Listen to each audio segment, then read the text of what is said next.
ಇಲ್ಲಿ ಸಹಸ್ರಾರು ಸಂಖ್ಯೆಯಲ್ಲಿ ಸೇರಿರ್ತಕ್ಕಂಥ ಕಾಂಗ್ರೆಸ್ ಪಕ್ಷದ ಕಾರ್ಯಕರ್ತರು ಮತ್ತು ರಾಜು ಗೌಡಣ್ಣವರ ಅಭಿಮಾನಿಗಳಿಗೆ ನಾವಿವತ್ತು ದಲಿತ ಸಂಘರ್ಷ ಸಮಿತಿ ತಾಲೂಕು ಶಾಖೆ ವತಿಯಿಂದ ಅನಂತ ಧನ್ಯವಾದಗಳನ್ನು ಸಲ್ಲಿಸ್ತಾ, ಈಗ ಸಾಕಷ್ಟು ಹಿರಿಯರು ಬೆಳಿಗ್ಗೆಯಿಂದಲೂ ಕೂಡ ಸಾಕಷ್ಟು ವಿಚಾರಗಳನ್ನು ಮಾತನಾಡಿದ್ದಾರೆ. ಈಗ ಊಟದ ಸಮಯ ಆಗಿರೋದ್ರಿಂದ ನಾನು ಜಾಸ್ತಿ ಮಾತನಾಡಕ್ಕೆ ಹೋಗೋದಿಲ್ಲ. ಕೆಲವು ಮಾತುಗಳನ್ನು ಮಾತನಾಡ್ಲಿಕ್ಕೆ ಇಷ್ಟಪಡ್ತೀನಿ. ನನಗೆ ಬುದ್ಧಿ ಬಂದ ಮೇಲೆ ಇದುವರೆಗೂ ಈ ತಾಲೂಕಿನಲ್ಲಿ ಯಾರಾದ್ರೂ ಒಬ್ಬ ಅತ್ಯುತ್ತಮ MLA ನೋಡಿದ್ರೆ ಅದು ವಿ ಮುನಿಯಪ್ಪನವರು. ಅಂತಹ ವಿ ಮುನಿಯಪ್ಪನವರಿಗೆ ಕೊರೋನಾ ಬಂದು ಕಾಂಗ್ರೆಸ್ ಪಕ್ಷ ಈ ತಾಲೂಕಿನಲ್ಲಿ ಅತ್ಯಂತ ಸಂದಿಗ್ಧ ಪರಿಸ್ಥಿತಿಯಲ್ಲಿದ್ದಾಗ ಅದನ್ನ ಜವಾಬ್ದಾರಿ ತಗೊಳ್ಬೇಕಾಗಿರ್ತಕ್ಕಂಥ ಅವರ ಮಗ ಶಶಿಧರನ್ ಅವರು ಅವರ ವೈಯಕ್ತಿಕ ಕಾರಣಗಳಿಂದ ಹಿಂದೆ ಸರಿದರು. ಅಂತಹ ಸಂದರ್ಭದಲ್ಲಿ ಈ ತಾಲೂಕಿನ ಸಾವಿರಾರು ಕಾಂಗ್ರೆಸ್ ಪಕ್ಷದ ಕಾರ್ಯಕರ್ತರು ದಿಕ್ಕು ತಪ್ಪಿ ಹೋಗಿದ್ರು. ಯಾರಿವಾಗ ನಮ್ಮ ಪಕ್ಷವನ್ನ ಮುನ್ನಡೆಸ್ತಕ್ಕಂಥವ್ರು ಯಾರಿದ್ದಾರೆ ಅಂತಕ್ಕಂಥ ಸಂದರ್ಭದಲ್ಲಿ ಇದೇ ನಮ್ಮ ವಿ ಮುನಿಯಪ್ಪಾಜಿ ಅವರು ಸನ್ಮಾನ್ಯ ರಾಜು ಗೌಡಣ್ಣವರನ್ನ ನಮ್ಮ ಮುಂದೆ ತಂದು ಬಿಟ್ಟು ಇನ್ನು ಈ ಪಕ್ಷದ ಬಲವರ್ಧನೆಯನ್ನ, ನಮ್ಮ ಪಕ್ಷದ ನಿಮ್ಮ ಕಾರ್ಯಕರ್ತರ ಕಷ್ಟ ಸುಖಗಳನ್ನ ಎಲ್ಲ ಜವಾಬ್ದಾರಿಯನ್ನ ರಾಜು ಗೌಡರು ಹೊತ್ಕೊಂಡು ಹೋಗ್ತಾರೆ, ನೀವೆಲ್ಲರೂ ಕೂಡ ಈ ತಾಲೂಕಿನ ಜನತೆ ಇವ್ರ ಜೊತೆಯಲ್ಲಿ ಇರಬೇಕು ಅಂತಕ್ಕಂಥ ಮಾತನ್ನ ಹೇಳಿ ನಮ್ಮ ಮುಂದೆ ಬಿಟ್ಟು ಹೋದ್ರು. ಆಗ ನಮಗೆ ಮರುಭೂಮಿಯಲ್ಲಿ ನೀರು ಸಿಕ್ಕಂತಾಗಿ ಸದ್ಯ ರಾಜು ಗೌಡಣ್ಣ ಅಂತ ಒಬ್ಬ ಧೀಮಂತ ಸದೃಢ ನಾಯಕ ನಮಗೆ ಸಿಕ್ಕಿದ್ದಾರೆ.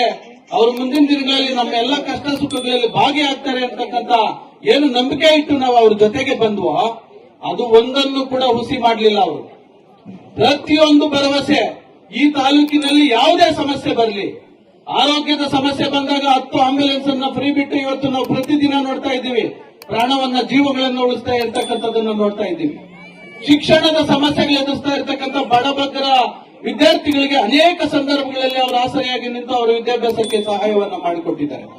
ಮನೆ ಮಠ ಅಂತ ಬಂದಾಗ ಯಾರಾದ್ರೂ ಬಡವರು ಮನೆ ಕಟ್ಟಲಿಕ್ಕೆ, ಮನೆ ಕಳ್ಕೊಂಡಾಗ ಇನ್ನೊಂದು ಮತ್ತೊಂದು ಕಷ್ಟ ಅಂತ ಬಂದಾಗ ಅವರಿಗೆ ಸಹಾಯವನ್ನ ಮಾಡಿದ್ದಾರೆ. ಇಡೀ ತಾಲೂಕಿನ ಯುವ ಜನತೆಯಲ್ಲಿ ಉತ್ಸಾಹ ತುಂಬಲಿಕ್ಕೆ, ಅವರಿಗೆ ಪ್ರೋತ್ಸಾಹ ಕೊಡಲಿಕ್ಕೆ ಕಳೆದ ವರ್ಷ ಅವರ ಬರ್ತ್ಡೇ ದಿನ ಸುಮಾರು 20 ಲಕ್ಷ ರೂಪಾಯಿ ಖರ್ಚು ಮಾಡಿ ಈ ತಾಲೂಕಿನ ಸಾವಿರಾರು ಕ್ರೀಡಾಪಟುಗಳಿಗೆ ಉತ್ತೇಜನ ನೀಡಿ ಅವರಿಗೆ ಒಂದು ಕ್ರಿಕೆಟ್ ಟೂರ್ನಮೆಂಟ್ ಅನ್ನು ಆಯೋಜನೆ ಮಾಡಿ ಎಲ್ಲ ತಂಡಗಳಿಗೂ ಒಂದು ಫ್ರೀ ಕಿಟ್ಟು, ಟಿ ಶರ್ಟ್ ಎಲ್ಲ ಉಚಿತವಾಗಿ ಕೊಟ್ಟು, ಊಟವನ್ನು ಕೊಟ್ಟು ಹಗಲು ರಾತ್ರಿ ಪಂದ್ಯಾವಳಿಯನ್ನು ನಡೆಸಿ ಈ ತಾಲೂಕಿನ ಯುವ ಜನತೆಗೆ ಕಂಡು ಬಂದಿದ್ದಾರೆ. ಅದೇ ರೀತಿ ಇವತ್ತು KAS IAS ಮಾಡಬೇಕಂತಂದ್ರೆ ಕೋಟ್ಯಾಂತರ ರೂಪಾಯಿ, ಲಕ್ಷಾಂತರ ರೂಪಾಯಿ ಖರ್ಚು ಮಾಡಿ ಬಡ ಜನರು ಓದ್ಲಿಕ್ಕೆ ಆಗೋದಿಲ್ಲ, ಬಡ ವಿದ್ಯಾರ್ಥಿಗಳು. ಅದೇ ಅವರ ಬರ್ತ್ಡೇ ದಿನದಂದು ಕಳೆದ ವರ್ಷ IAS KAS ತರಬೇತಿ ಏನು ಕೋಚಿಂಗ್ ಶಿಬಿರವನ್ನ ಪ್ರಾರಂಭ ಮಾಡಿ ಈ ತಾಲೂಕಿನ ಬಡ ವಿದ್ಯಾರ್ಥಿಗಳಿಗೆ ಒಂದು ದಾರಿದೀಪವಾಗಿ ನಮ್ಮ ಕಣ್ಣು ಮುಂದೆ ಬಂದಿದ್ದಾರೆ. ಹೀಗೆ ಅನೇಕ ಸಂದರ್ಭಗಳಲ್ಲಿ ಇವಾಗ ದೇವಸ್ಥಾನದ ಕೆಲಸಗಳಿರ್ಬೋದು, ದೇವಾಲಯದ ಜೀರ್ಣೋದ್ಧಾರಗಳಿರ್ಬೋದು, ಎಲ್ಲ ಸಂದರ್ಭಗಳಲ್ಲೂ ಕೂಡ, ಆಮೇಲೆ ಈ ತಾಲೂಕಿನ ಕಾಂಗ್ರೆಸ್ ಕಾರ್ಯಕರ್ತರಿಗೆ ಸರ್ಕಾರದ ಮಟ್ಟದಲ್ಲಿ ಯಾವ್ದಾದ್ರು ಕೆಲಸ ಆಗ್ಬೇಕಂದಾಗ ನೀವು ಭೇಟಿ ಮಾಡಿ, ನಮಗಿಂತ ಮುಂಚೆ ರೆಡಿಯಾಗಿ ಕತ್ಕೊಂಡಿರ್ತಾರೆ, ಬೇಗ ಬನ್ನಿ, ಯಾವ ಮಿನಿಸ್ಟರ್ ಭೇಟಿ ಮಾಡಬೇಕು, ಯಾವ ಅಧಿಕಾರಿನ ಭೇಟಿ ಮಾಡಬೇಕು ಅಂತ ಅವರು ಕರೆದುಕೊಂಡೋಗಿ ನಮ್ಮ ಕೆಲಸಗಳನ್ನು ಮಾಡಿಕೊಟ್ಟಿರ್ತಕ್ಕಂಥದ್ದು ಇಡೀ ತಾಲೂಕಿನ ಜನತೆಗೆ ಗೊತ್ತಿದೆ. ಇಂತಹ ಒಬ್ಬ ಧೀಮಂತ ನಾಯಕನನ್ನ ಪಡೆದಿರ್ತಕ್ಕಂಥ ನಾವು ಇಡೀ ಕಾಂಗ್ರೆಸ್ ಕಾರ್ಯಕರ್ತರು ಇವತ್ತು ಧನ್ಯರು ಅಂತ ಹೇಳಲಿಕ್ಕೆ ನಾನು ಇಷ್ಟಪಡ್ತೀನಿ. ಆಯ್ತು, ಒಬ್ಬ ಮಹಿಳಾ ಅಧಿಕಾರಿ, ಪಾಪ ಆಕೆನೂ ನಮ್ಮ ಸಹೋದರಿನೇ, ಅದು ತೊಂದರೆ ಆದಂತ ಸಂದರ್ಭದಲ್ಲಿ ಇವರಿಗೆ ರಾಜಕೀಯ ಕಾರಣಗಳಿಂದ ಈ ತರ ನಡ್ಕೊಳ್ತಾ ಇದ್ದಾರೆ ಅಂತಕ್ಕಂಥ ಒಂದು ಆವೇಶದಲ್ಲಿ ಕೆಲವು ಮಾತುಗಳನ್ನ ಮಾತನಾಡಿ ಆಮೇಲೆ ವಿಷಾದವನ್ನು ವ್ಯಕ್ತಪಡಿಸಿದ್ದಾರೆ. ಇದು ಒಂದು ಕಡೆ ಕಾನೂನು ಪ್ರಕ್ರಿಯೆ ಇದೆ, ಅದೇನಾಗುತ್ತೋ ಹಾಕೊಂಡ್ಲಿ.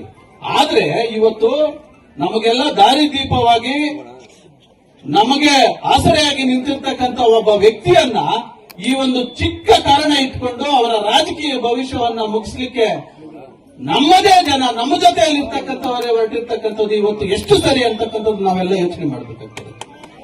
ಆ ನಿಟ್ಟಿನಲ್ಲಿ ಇವತ್ತು ಈ ದೇಶದಲ್ಲಿ ಇರ್ತಕ್ಕಂಥ ಅಘೋಷಿತ ತುರ್ತು ಪರಿಸ್ಥಿತಿ ಏನಿದೆ, ಇಂಥ ಸಂದರ್ಭದಲ್ಲಿ ನಾವೆಲ್ಲ ಪ್ರಜ್ಞಾವಂತರು ಇವತ್ತು ಕಾಂಗ್ರೆಸ್ ಪಕ್ಷವನ್ನ ಉಳಿಸಿ ಬೆಳೆಸುವ ನಿಟ್ಟಿನಲ್ಲಿ ನಾವೆಲ್ಲರೂ ಸದೃಢರಾಗಿ ನಿಂತಾಗ ಮಾತ್ರ ಈ ದೇಶದ ಅಲ್ಪಸಂಖ್ಯಾತರು, ದಲಿತರು, ಹಿಂದುಳಿದವರು ನಮ್ಗೆಲ್ಲ ಕೂಡ ರಕ್ಷಣೆ ಸಿಗ್ತದೆ. ಇಲ್ಲ ಅಂತಂದ್ರೆ ಇವತ್ತು ಕೋಮುವಾದಿ ಶಕ್ತಿಗಳು ಈ ದೇಶದಲ್ಲಿ ಏನ್ ಆಳ್ವಿಕೆ ನಡೆಸ್ತಾ ಇದೆ ಅವೆಲ್ಲ ಕೂಡ ನಮ್ಮನ್ನ ನುಂಗಿ ನೀರು ಕುಡಿದು ಬಿಡ್ತವೆ ಅಂತಕ್ಕಂಥದ್ದನ್ನು ನಾವು ತಿಳ್ಕೋಬೇಕಾಗಿದೆ.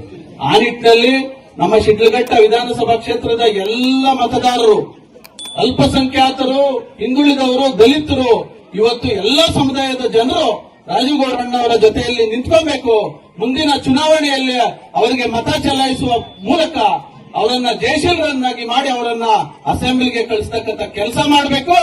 ಜೊತೆಗೆ ಅವರ ಅದೃಷ್ಟ, ನಾನು ಹಿಂದೆನೂ ಹೇಳಿದ್ದೆ, ಅವರ ಅದೃಷ್ಟ ಚೆನ್ನಾಗಿದೆ, ರಾಜುಗೌಡ ಅಣ್ಣವ್ರದ್ದು ಅದೃಷ್ಟ ಚೆನ್ನಾಗಿದೆ. ಮುಂದಿನ ದಿನಗಳಲ್ಲಿ ಅವರು ಶಾಸಕರು ಹಾಗೆ ಆಗ್ತಾರೆ. ನಾವೆಲ್ಲರೂ ಸೇರಿ ಮಾಡಲೇಬೇಕು. ಜೊತೆಗೆ ಅವರನ್ನ ಮಂತ್ರಿಗಳನ್ನಾಗಿ ನೋಡುವ ದೊಡ್ಡ ಆಸೆಯನ್ನು ಕೂಡ ನಾವು ಇಟ್ಕೊಳ್ಬೇಕು ಅಂತ ಈ ಸಂದರ್ಭದಲ್ಲಿ ಹೇಳ್ತಾ, ದಲಿತ ಸಂಘರ್ಷ ಸಮಿತಿ ವತಿಯಿಂದ ನಾವು ಅವರಿಗೆ ಮುಂದಿನ ದಿನಗಳಲ್ಲಿ ಶುಭವಾಗಲಿ ಅನ್ನೋದನ್ನ ಕೋರ್ತಾ ಇದ್ದೇವೆ.